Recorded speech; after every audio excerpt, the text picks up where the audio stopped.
Hey John, what's an FHA loan program? There are a lot of different loan programs available, but in this video we're going to talk about an FHA loan program.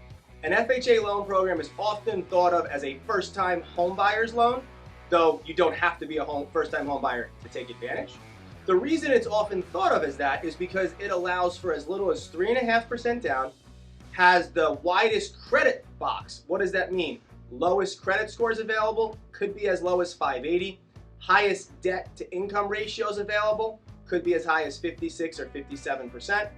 Generally, there's never reserves, which means no money are required or is required to be left in the bank after closing. Now, there are some other things about the program that's important to be aware of, such as it always has mortgage insurance, which is different than a conventional loan.